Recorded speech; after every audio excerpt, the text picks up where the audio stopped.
आज हम previous year question को सॉल्व करने जा रहे हैं। सब्जेक्ट है क्रॉप इम्प्रूवमेंट सेकेंड, रबी क्रॉप का। जीन अभयारण्य सामान्यतः किसके केंद्र में स्थापित होता है? तो देखिए, इसमें जीन अभयारण्य केंद्र बनाने में विविधता और माइक्रो सेंटर दोनों को देखे जाते हैं। जैसा कि सी में दिया हुआ है, ए और बी दोनों, तो विविधता और माइक्रो सेंटर दोनों होगा, उपयुक्त में से तो कोई नहीं है। नमी की कमी की स्थिति में सामान्य वृद्धि और विकास दिखाने वाले पौधों की प्रजातियों को कहा जाता है। जीरोफाइटिक पौधे जो होते हैं वो नमी की कमी में अपनी सामान्य वृद्धि और विकास करते हैं, इसलिए हम चारों ऑप्शन में जीरोफाइटिक पौधे को टिक लगाएंगे। आइडियोटाइप शब्द को डोनाल्ड ने 1968 में गेहूं के पौधों में काम करते हुए गढ़ा था, इसलिए यहाँ पे देखिए गन्ना नहीं होगा, चना नहीं होगा, सरसों नहीं, और सही आंसर क्या? गेहूं होगा। अजैविक कारकों में शामिल है।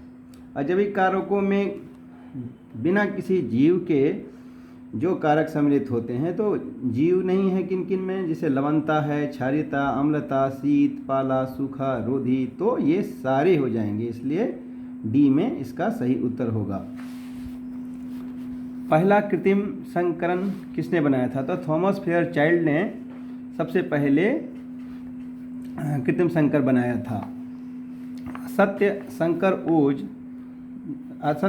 ओज मतलब स्यूडो हेट्रोसिस। तो स्यूडो हेट्रोसिस में क्या आएगा? हेट्रोवोल्टिसिस नहीं होगी। लग्जरियंस जो होते हैं स्यूडो हेट्रोसिस में आते हैं, जिसमें यील्ड तो कम होते हैं लेकिन वेजिटेटिव ग्रोथ बहुत होता है। जैसे धान का पौधा में कभी कभी देखिएगा कि आपका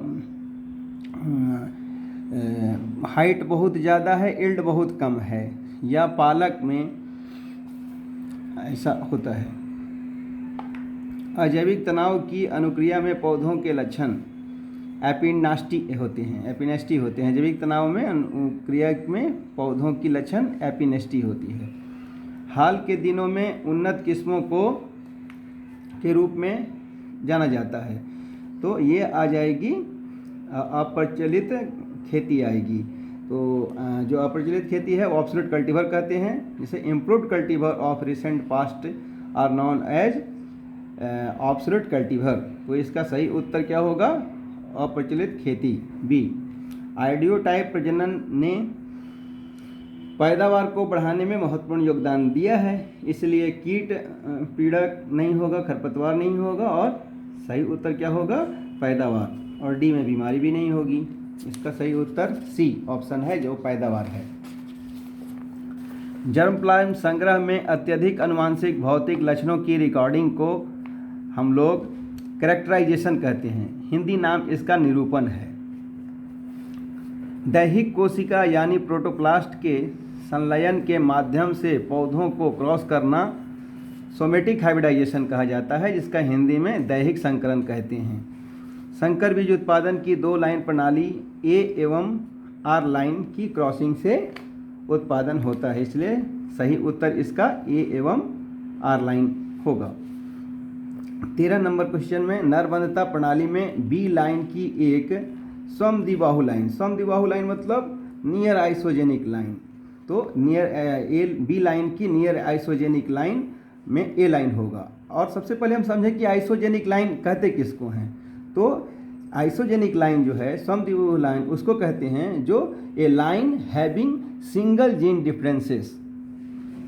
ए line having single gene differences मतलब समद्विबाहु लाइंस को कहते हैं, इसलिए इसका सही उत्तर ए लाइन होगा। जैविक या पर्यावरणिक कारकों के कारण फसल की वृद्धि के लिए बाधा, प्रभाव, बल, दबाव या प्रतिकूल परिस्थितियां, तनाव भी होता है। इसमें जैविक तनाव भी है और अजैविक तनाव भी है, क्योंकि इसमें आप जैविक तनाव मतलब कीड़े मकोड़े, रोग, बीमारी सब आ जाएंगे जो जीवों की वजह से होता है, और अजैविक तनाव में आपके जो है बाधा है, बल, दबाव, तापमान, सूखा, पाला, ये सारी चीज़ें आती हैं, इसलिए सही उत्तर इसका डी उपयुक्त सभी आएगा। 15 सूखा प्रतिरोध का स्रोत है। सूखा प्रतिरोध का स्रोत पूंजी नहीं हो सकती, पानी नहीं हो सकती, फसलें भी नहीं हो सकती, और सबसे सही उत्तर इसका जंगली प्रजाति है, क्योंकि जंगली प्रजातियों के पास ही सूखा प्रतिरोधक क्षमता को विकसित करने वाले जीन उन पौधों में उपलब्ध होते हैं, जिनके माध्यम से हम सूखा प्रतिरोधक प्रजातियां विकसित करते हैं। स्पाइक की इकाई को छोटी बाल यानी स्पाइकलेट कहा जाता है। आधुनिक पादप प्रजनन के कारण अवांछित प्रभाव, तो अवांछित प्रभाव में क्या आता है कि विविधता कमी हो जाती है, विविधता में कमी होती है, और उसका नैरो जेनेटिक बेस हो जाता है, मतलब आनुवांशिक आधार संकीर्ण हो जाता है, और यूनिफॉर्मिटी डेंजर हो जाती है, मतलब खतरे की एकरूपता जिसको कहते हैं। तो ये तीनों ही उपरोक्त में आते हैं मॉडर्न प्लांट ब्रीडिंग में अनडिजायरेबल इफेक्ट के लिए। तो ये डी उत्तर जो है उपयुक्त सही होगा। एक अंतःप्रजात और मुक्त परागन वाली किस्म के बीच में संकरण के रूप में जाना जाता है। तो एकल क्रॉस, सीस क्रॉस, पॉलीक्रॉस उपयुक्त में से कोई नहीं, तो इसका सही उत्तर जो होगा सिस क्रॉस होगा। क्योंकि अंतःप्रजात को क्या कहते हैं? इनब्रिड्स कहते हैं, और मुक्त परागन वाली किस्मों को क्या कहते हैं? ओपन पॉलिनेटेड क्रॉप्स कहते हैं। और जब कभी ओपन पॉलिनेटेड क्रॉप्स और इनब्रिड के बीच में क्रॉसिंग होती है तो इस चीज़ को हम टॉप क्रॉस कहते हैं, यानी शीर्ष क्रॉस कहते हैं। तो इसका सही उत्तर 18 का बी होगा, जिसे हम शीर्ष क्रॉस कहते हैं। बहुगुणिता प्रजनन का उपयोग किस प्रकार की फसलों में किया जाता है? तो बहुगुणिता प्रजनन का उपयोग अलैंगिक प्रवर्धित फसलों में भी कर सकते हैं, और कभी कभार स्व एवं परपरागित फसलों में भी कर सकते हैं। तो इसका सही उत्तर जो है ए और बी दोनों होगा। 20 नंबर सवाल, संश्लेषित प्रजातियों में संकर ओज विस्फोट होता है। तो ये आंशिक रूप से जितने भी सिंथेटिक वैरायटी है वो पार्शियली हेट्रोसिस को एक्सप्लॉयटेड करते हैं। तो सही उत्तर ए आंशिक रूप से होगा। 21 नंबर, शुद्ध वंश क्रम। शुद्ध वंश क्रम में विषम युग्मजी विषमांगी भी नहीं होते, विषम युग्मजी सजातीय भी नहीं होते, सम युग्मजी विषमांगी नहीं होते, और सम युग्मज यानी होमोजाइगस एंड होमोजीनियस मतलब सजातीय। जो डी उत्तर है वह सही होगा। SSD मतलब सिंगल सीड डिसेंट मेथड का प्रयोग किस प्रकार की फसलों में किया जाता है? तो देखिए, ये जो सिंगल सीड डिसेंट मेथड है वह सेल्फ पॉलिनेटेड क्रॉप्स में भी की जाती है और क्रॉस पॉलिनेटेड क्रॉप्स में भी की जाती है, मतलब स्वपरागित फसलों में भी और परपरागित फसलों में भी। इसलिए इसका सही उत्तर ए और बी दोनों होगा। उपयुक्त में से कोई ऐसा तो होगा नहीं, क्योंकि सेल्फ पॉलिनेशन में भी होगा और क्रॉस पॉलिनेशन में भी होगा। इसलिए इसका सही उत्तर सी है, ए और बी दोनों। 23 नंबर, जनन द्रव्य संरक्षण केंद्र जीन बैंक IIPR में केवल जो है वो दाल वाली कुल की फसलों का होता है संरक्षण, लेकिन NBPGR जो है वहाँ पे हर तरीके की फसलों के लिए जनन द्रव्य का संरक्षण केंद्र बना हुआ है। तो इसका सही उत्तर NBPGR मतलब national bureau of plant genetic resource है। उच्च सुक्रोज सामग्री और गुणवत्ता मानकों जैसे के लिए मॉडरेट प्रजनन है। देखिए, उच्च सुक्रोज सामग्री कैसे होगी? जब पौधे जो गन्ने के होंगे वो काफ़ी लंबे होंगे। लंबे होने के लिए क्या होगा कि उनके इंटरनोड की लंबाई काफ़ी होगी। लंबा इंटरनोड होगा, इसका मतलब कि उसमें गन्ना का पौधा हमारा बहुत ऊंचाई वाला होगा। और ज़्यादा ऊंचा होना मतलब क्या कि उसमें रस की मात्रा ज़्यादा होगी, और रस ज़्यादा होगा मतलब उसमें उच्च सुक्रोज होंगे। इसलिए उच्च विक्रय मूल्य से कोई सुक्रोज सामग्री का कोई मतलब नहीं। लंबे इंटरनोड्स में हम कह सकते हैं कि लंबा इंटरनोड्स है तो गन्ने की ऊंचाई ज़्यादा होगी, गन्ने की ऊंचाई ज़्यादा होगी तो रस ज़्यादा मिलेंगे, रस ज़्यादा मिलेंगे तो सुक्रोज हमको ज़्यादा से ज़्यादा प्राप्त हो सकता है। केंद्र कर कम फाइबर भी नहीं, तो उपयोग सही भी नहीं हो सकता। इसमें लंबे इंटरनोड्स आ जाएगा। 25 नंबर क्वेश्चन है, सूरजमुखी की पहली संकर किस्म BHS फर्स्ट किसका संग्रहण है? देखिए, ये बेंगलोर में CMS234A का संकरण RHA 274 के साथ किया गया था, तो BHS फर्स्ट सूरजमुखी की पहली संकर किस्म आई थी। तो इसमें ए उत्तर जो है वो सही है। सूरजमुखी एक विषम युग्मजी और विषमांगी फसल है, क्योंकि सूरजमुखी जो है वह परपरागित फसल है, इसलिए यह विषम युग्मजी और विषमांगी है। समयुग्मजी भी नहीं होगा क्योंकि ये सेल्फ पॉलिनेटेड क्रॉप में होते हैं। क्लिस्टोगोमी भी नहीं है, उपयोग में से कोई तो होगा ही नहीं, इसलिए इसका सही उत्तर ए है, विषम युग्मजी और विषमांगी है। ओलोगैमी को बढ़ावा दिया जाता है। ओलोगैमी मतलब cross pollination. Allos means different. Gamos, gamy बना है गैमॉस से, गैमॉस मतलब marriage. Allos means different, gamos means marriage, मतलब कि क्रॉस पॉलिनेशन की बात कही जा रही है। तो एलोगैमी क्रॉप्स जो होते हैं वो डिक्लिनी द्वारा भी होते हैं, नरबंधता द्वारा भी होते हैं, स्व अनिश्चितता द्वारा भी होते हैं, क्योंकि ये तीनों जो है डिक्लिनी, नरबंधता और स्व अनिश्चितता के माध्यम से क्रॉस पॉलिनेशन को बढ़ावा मिलता है। इस कारण से ए, बी, सी और तीनों उपरोक्त के आंसर सही हैं, इसलिए इसका सही उत्तर उपयोग सही होगा। उपयोग सभी में डी वाला जो ऑप्शन है वो सही है। संरक्षण को संदर्भित करता है। कृषि प्रबंधन पर भी स्वस्थान संरक्षण मतलब वो जहाँ जिस जगह का है उसी जगह पे उसका संरक्षण किया जाए। बाहरी संरक्षण तो ए, बी, सी और डी उपयोग सभी इसका सही उत्तर होगा। जीन बैंक में जैव विविधता का संरक्षण किसके द्वारा किया जाता है?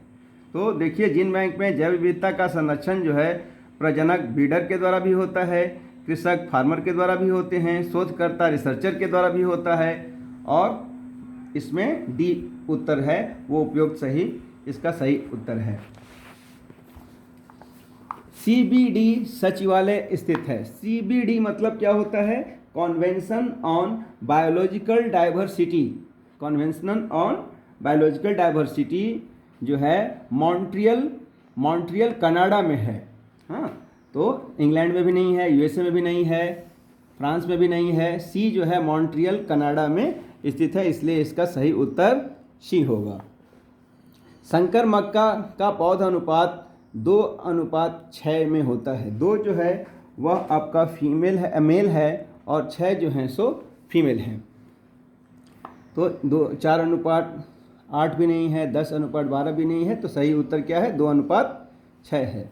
मात्रात्मक लक्षण दिखाते हैं। देखिए, सतत विविधता, जो क्वांटिटेटिव कैरेक्टर्स होते हैं, मात्रात्मक लक्षण है, वो लगातार विविधता को प्रदर्शित करते हैं। और एडिटिव इफेक्ट यानी योगात्मक प्रभाव भी दिखाते हैं, वातावरण से प्रभावित भी होते हैं, इसलिए ए, बी, सी और डी ये चारों जो हैं, ये तीनों जो हैं सो सही है, इसलिए डी उत्तर जो है सही है इसमें। दक्षिण पूर्व एशिया को किसके उद्गम का केंद्र माना गया है? देखिए, चावल तो है, लेकिन चावल के साथ अन्य चीज़ें भी हैं। चावल और गन्ना है, ये भी सही बात है, और चावल, गन्ना और आम भी सही है, लेकिन इसमें केला भी दिया हुआ है अंतिम में, इसलिए चावल, गन्ना, आम और केला, ये डी ऑप्शन चारों जो है वह सही होगा। डी ऑप्शन चावल, गन्ना, आम और केला का दक्षिण पूर्व एशिया में उद्गम केंद्र है इसका। उच्चतम एकरूपता देखी जाती है। देखिए, हाईएस्ट यूनिफॉर्मिटी जो ऑब्जर्व किया गया है, उच्चतम एकरूपता मतलब एक रूपता एकल क्रॉस में देखी गई है। त्रिपद क्रॉस में भी नहीं होता, डबल क्रॉस में तो संकर ही ज़्यादातर किए जाते हैं, एकाधिक क्रॉस में भी नहीं, इसलिए एकल क्रॉस में उच्चतम एकरूपता देखी जाती है। संकर ओज तय किया जाता है, मतलब तय क्या कि हेट्रोसिस किस में फिक्स है। हेट्रोसिस किस में फिक्स होगा? जैसे हम लोग हेट्रोसिस फिक्स नहीं होता बहुत जगह, लेकिन अलैंगिक प्रजनन द्वारा, असंग जनन यानी एपोमिक्सिस द्वारा, पॉलीप्लॉइडी द्वारा, इन समूह के माध्यम से हम हेट्रोसिस को फिक्स करते हैं, इसलिए इसका सही उत्तर उपयोग सही है, क्योंकि ये ऊपर तीनों हेट्रोसिस को फिक्स करते हैं। विदेशों से एकत्रित किए गए जर्म प्लाज्म को हम लोग एग्जोटिक कलेक्शन या विदेशी संग्रह कहते हैं। संकरों के लिए बीज प्रतिस्थापन दर 100% होती है। ये उत्तर इसका सही है, 100%। एक विकल्पी है, एक विकल्पी क्या है? एक गुण के लिए जीन्स की कुल संख्या, ये नहीं होगा। जीन जोड़ी का वैकल्पिक गुण मतलब alternative form of a gene, हाँ, alternate character of a gene pair, ये जो है बी इसका उत्तर सही है। और गुणसूत्र पर मौजूद जीनों की कुल संख्या, ये भी नहीं। उपयोग में से कोई नहीं, ये भी नहीं। तो बी उत्तर जो है जीन जोड़ी का वैकल्पिक गुण सही होगा। कौन सा टेस्ट क्रॉस है? सबसे पहले हम जाने कि टेस्ट क्रॉस किसको कहते हैं। टेस्ट क्रॉस जो होता है वो F1 का क्रॉस उसके रिसेसिव पेरेंट से किया जाता है। तो ये तो रिसेसिव पेरेंट जो कैपिटल टी है, ये रिसेसिव पेरेंट नहीं है, ये डोमिनेंट पेरेंट है। ये भी कैपिटल टी ये भी आपका डोमिनेंट पेरेंट है, दोनों डोमिनेंट पेरेंट हैं, तो इसमें यह नहीं होगा।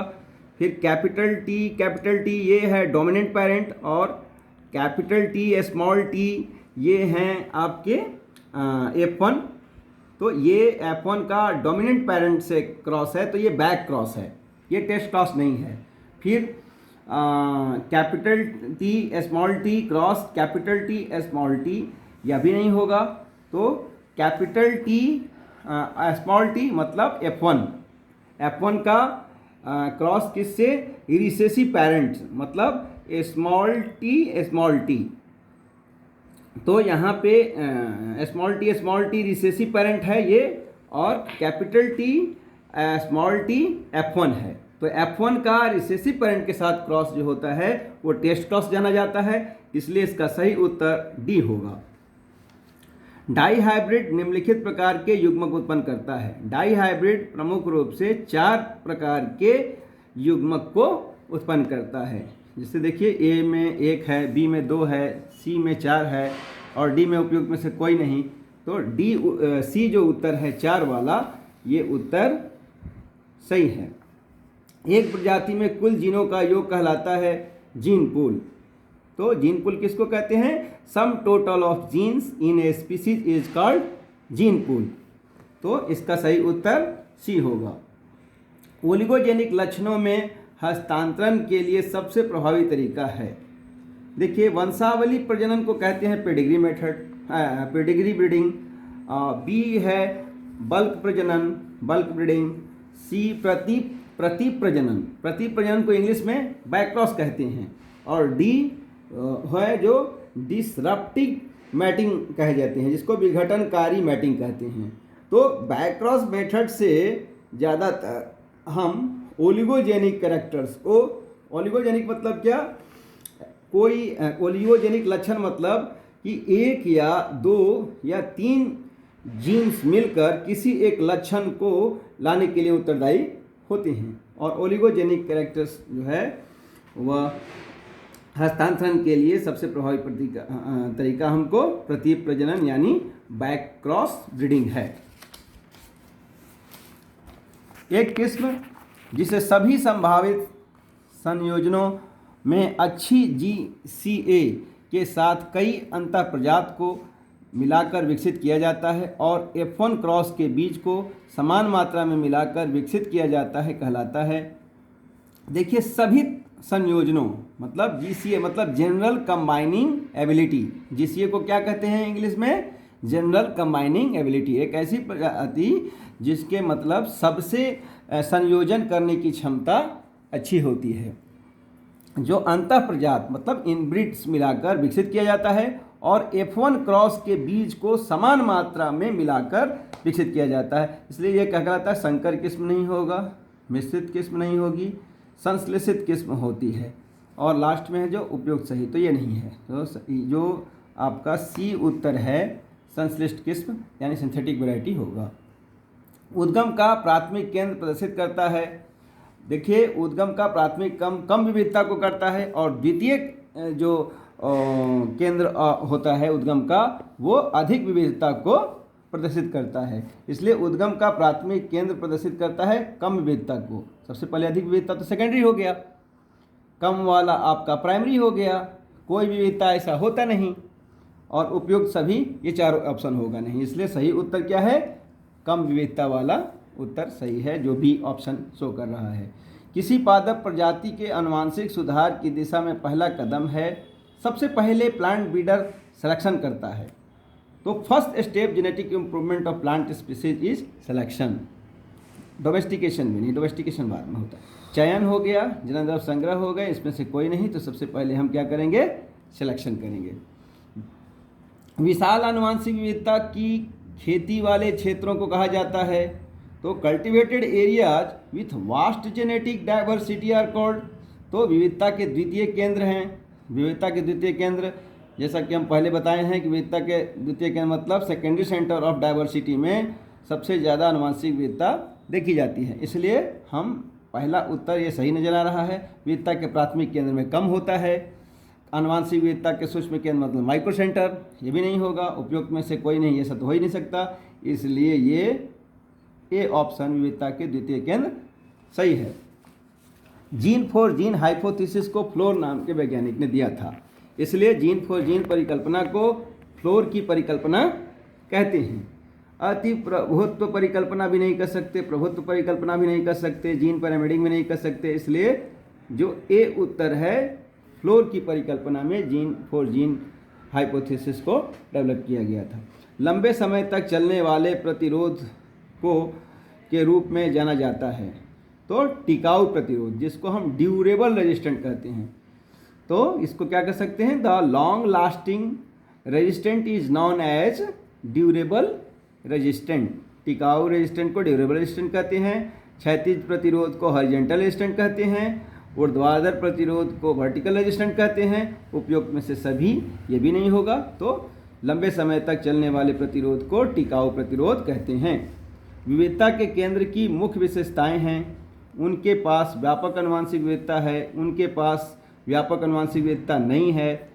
तो विविधता के केंद्र में आप देखते हैं कि प्राइमरी सेंटर ऑफ केंद्र में क्या था, आनुवंशिक विविधता ज़्यादा थी, नहीं प्राथमिक में कम थी और द्वितीय में आनुवंशिक विविधता ज़्यादा थी, इसलिए हम ए और बी दोनों सही होगा। इसमें उनके पास व्यापक आनुवंशिक विविधता है और उनके पास व्यापक आनुवंशिक विविधता नहीं है, तो ए और बी दोनों उत्तर सही होंगे। फिर 50 नंबर में कीट प्रतिरोध के लिए निम्नलिखित में से कौन सी प्रजनन विधि का सफलतापूर्वक उपयोग किया जाता है। वंशावली विधि तो हम कर नहीं सकते, प्रतीप संकरण विधि मतलब बैक क्रॉस ब्रीडिंग, और बैक क्रॉस ब्रीडिंग में ही ओलिगोजेनिक कैरेक्टर का ट्रांसफर होता है, और कीट प्रतिरोधी क्षमता जो है वो ओलिगोजेनिक रेजिस्टेंट का लक्षण वाला शो करता है, इसलिए हम प्रतीक संकरण विधि का उपयोग करेंगे। उत्परिवर्तन म्यूटेशन होते हैं, उपयोग सही होगा नहीं, इसलिए ये बी उत्तर जो है प्रतीक संकरण विधि कीट प्रतिरोधी के लिए प्रजनन विधि का सफलतापूर्वक उपयोग किया जाता है। धन्यवाद।